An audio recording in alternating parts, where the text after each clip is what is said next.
Salvador tengo conmigo al profesor Iván Gatón, quien está con nosotros todas las semanas justamente para hablar de las maras y de las bandas en El Salvador y cuáles son las negociaciones a las que se ha arribado con el gobierno. Profesor Gatón, buenas noches. Buenas noches. Algo que hay que tomar muy en consideración es cómo Bukele, de ser ese presidente que está en esa burbuja de popularidad y con muy buena relación con la administración Trump, llega a la administración Biden y de inmediato todo cambia. Cae en desgracia. Sí, y es el propio gobierno estadounidense, el Departamento de Estado, quien indica mal manejo de fondos, pero no solamente esto, sino también el arreglo de Bukele con las maras. Esto es muy serio porque implica que los votos que consiguió para arrasar en las elecciones legislativas y congresionales fue porque las maras le ayudaron. Hay pruebas que mostró Estados Unidos, el gobierno estadounidense, de que se arregló con las maras. Hay un fiscal que fue quien comenzó las investigaciones y documentó todo el tema. ¿Y qué sucede? Que las maras, y es bueno que lo sepamos nosotros aquí, manejan territorio, cobran impuestos, incluso aplican justicia y evidentemente para Estados Unidos es alarmante que llegue un gobierno que se siente con un grupo criminal, delincuencial, que ya el gobierno de Trump lo había indicado que eran una amenaza incluso para la seguridad nacional de los Estados Unidos. En Estados Unidos incluso hubo inconvenientes con el FBI porque se tomaron presos a personas que eran de pandillas como los trinitarios y entonces no eran de las maras que ya habían sido indicadas por la administración Trump como una amenaza para su seguridad nacional. Es bueno tomar en consideración que más del 1.5% del Producto Interno Bruto del planeta lo maneja el crimen transnacional. ¿A qué me refiero? A más de 780.000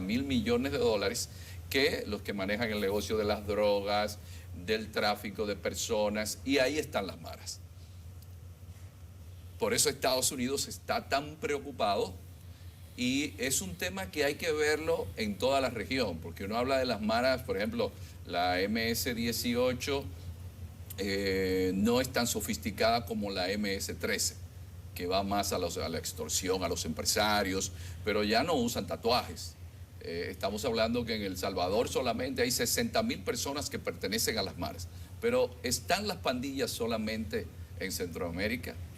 Fue El Salvador, que es quien comienza la exportación de maras, que son grupos que se crean en Estados Unidos, específicamente en Los Ángeles, cuando a partir de las guerras en Centroamérica, muy especialmente en el caso de El Salvador, el FMLN, el Frente Farabundo Martí, los años 80, la gente se va a Estados Unidos y entonces ante las pandillas de blancos y de negros tuvieron que crear sus maras MS-13, MS-18, pero esto se fue extendiendo a otros lugares, como es el caso de Guatemala, como es el caso de Honduras, que es uno de los países más violentos del mundo, pero aquí al lado, nuestros vecinos, el 70% del territorio lo manejan pandillas. Y entonces hay que verlo también desde la perspectiva política. Más de 70 pandillas tiene Haití. No son solamente las pandillas que la gente conoce como el G9, el G8. No es eso. Haití tiene más de 70 bandas reconocidas. Pero todo esto hay que verlo en un contexto donde estas personas, conversaban con un alto oficial centroamericano y me decía, mire, lamentablemente ya ellos están postulando como políticos. Entonces, es un mundo que el presidente Biden, por ejemplo, decía, hay que atacar la corrupción, porque las maras tienen algo que ver con la corrupción, porque según lo que dicen los centros de estudios es que los gobiernos, ante tanta corrupción, ante tanta amargura de la gente y la crispación social que hay, en ese estado que le llaman en sociología anomia de descomposición social total o parcial, entonces Estados Unidos dice, hay que atacar la corrupción, porque la gente entonces se acerca más, porque las oportunidades las pierde en estos gobiernos que son supuestamente democráticos, pero que están esquilmando a su gente. Por eso es que vemos cómo el tema de los derechos humanos también, porque las maras no respetan derechos humanos. Son temas transversales para un mundo que es el que nos ha tocado vivir en este momento y que nos muestra la gravedad que un presidente como Bukele, que todo el mundo lo ve en su alcurnia de un presidente con altos niveles de aceptación, que el Departamento de Estado de los Estados Unidos diga hoy que arrasó en las elecciones congresuales y municipales porque hizo pactos con pandillas, entonces ya el tema es serio, es grave. La imagen de Bukele, ¿de qué manera se ve en este momento de forma internacional? Un presidente que militarizó el Congreso y lo intervino. Un presidente que se hace llamar a sí mismo un dictador que es cool y que ahora ha hecho otras cosas que también han hecho ver un poco débil la democracia. Modificó también utilizando el Tribunal Supremo de Justicia, modificó también su constitución para él poder volver a reelegirse. Ha hecho diferentes cosas que lo hacen ver como todo lo que se ha combatido en otros países de la región. ¿Cómo se ve todo eso ahora con la información del gobierno de Estados Unidos de que Bukele se agenció ayuda de las maras para poder ser presidente y además que está pagando los favores a las maras? Sí, yo creo que Bukele está mostrando su verdadero rostro. Hay un tema muy grave y es y me disculpan, la cualquierización de la política. Entonces ya cualquier medio de comunicación, usted alquila un servidor, busca unos cuantos comunicadores y a partir de ahí ya usted tiene una imagen y de él se creó una imagen. Y Bukele es una persona que llega al poder gracias al desgaste de partidos políticos tradicionales, es decir, Bukele no es el candidato de Arena, Bukele no es el candidato del FMLN. Entonces, siempre que la gente ha perdido algo que es importante tener para la población, que es la esperanza, llega alguien ofreciendo como un Mesías que nos va a ayudar a cruzar el río Nilo o el Mar Rojo, y eso fue lo que hizo Bukele. Entonces, llega como el hombre de los tweets, el hombre que conecta el moderno con el siglo XXI, pero realmente la práctica de la política requiere de personas con otro tipo de formación y esa imagen que tenía Bukele se ve tan deteriorada que Bukele, ante la situación con Estados Unidos, dice, hace un viaje a China, porque también se siente en jaque. Entonces se hace un viaje a China y dice, bueno, tenemos a China y China es quien nos va a ayudar.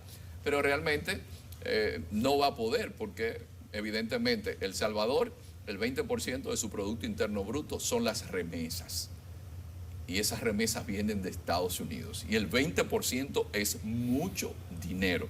De hecho, que él haya adoptado el Bitcoin como moneda nacional, eso le trajo problema en Estados Unidos. ¿Por qué? Porque las empresas remesadoras pierden 400 millones de dólares, que se dice rápido, pero es mucho dinero. Solo se dice rápido. Entonces, no es cierto que en China vivan 3 millones de ciudadanos salvadoreños. Es en Estados Unidos. Entonces, es Estados Unidos quien le facilita 300 millones de dólares en ayuda a El Salvador, que ya no se lo va a dar al gobierno de El Salvador. Ya el gobierno estadounidense dijo que no, que se lo iba a dar a unas ONGs. Entonces Bukele, en respuesta a Estados Unidos, dice, las voy a declarar, como hace Putin en Rusia, organismos extranjeros, agencias extranjeras. Para que no se puedan quedar con el total del dinero. Para cobrarle el 40% de impuestos. Entonces, una medida, digamos que dura. Pero lo que tenemos que ver es que evidentemente la cumbre de la democracia, a la cual no fue invitado Bukele, indica que la democracia está en cuidados intensivos, está muy desacreditada y gente como Bukele aparece con un discurso populista y desgraciadamente las masas, como diría Ortega y Gasset, esas masas fácilmente son encantadas por los oídos. La va a tener difícil Bukele en los próximos meses. Posiblemente al terminar su mandato pueda ser requerido por la justicia, como están siendo ya requeridos algunas personas que están vinculadas a él, y como también está preso el expresidente que lo apoyó a él desde la cárcel, Saca. Su mentor. Profesor Gatón, usted se queda conmigo para leer lo que dice la gente sobre la flexibilización del horario para las ventas de bebidas alcohólicas a propósito de que es diciembre.